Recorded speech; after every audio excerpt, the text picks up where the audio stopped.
In KARK, I'm Brittany Johnson.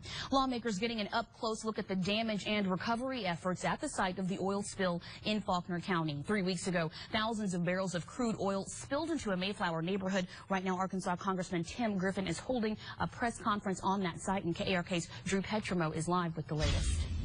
At a welding scene, I wonder if you're committed to looking at the nation's pipeline system and does there need to be some kind of assessment done how old these things are and what's the probability of something like this happening? Well, we do look at this, and we passed the pipeline safety bill, which I was on the subcommittee that wrote that legislation, to make sure that we were looking at these things. They don't happen that often. In fact, it is the safest way to transport hazardous materials. And these things, when they occur, we take a hard look at it and make the corrections necessary. But again, this is the safest way to move these types of materials around the country. And we've got an expansive pipeline, the biggest pipeline system in the world. It's very safe.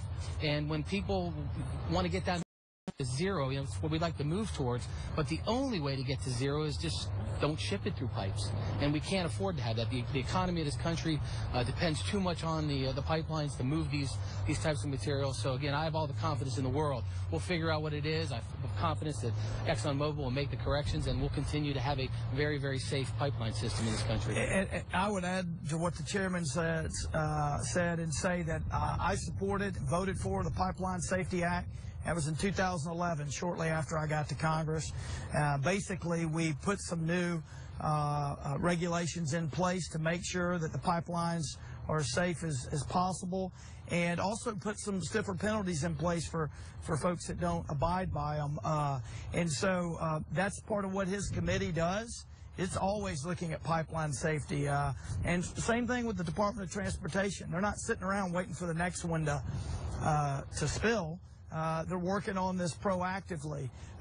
Someone mentioned earlier a fact that I had not heard, and that is that the amount of oil that goes through a pipeline like this in a day is equivalent to about 300 truckloads per day.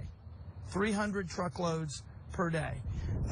So I think you have to keep that perspective. A portion of the press conference there with Congressman Griffin, along with Congressman Shuster. He's on the House Transportation and Infrastructure Committee, then basically saying that right now oil pipelines are the easiest and most affordable way for us to continue using oil and having oil travel throughout this country. So we'll have a little bit more on that later this evening. Tomorrow, people are hosting a town hall meeting to discuss the oil spill in honor of Earth Day. Residents can go from 8:30 a.m. to 3 p.m. to voice concerns and also ask questions about the spill. It's at the Natural Resource Center in Conway. That's on Amity Road, and it's hosted by the Faulkner County Citizens Advisory Group.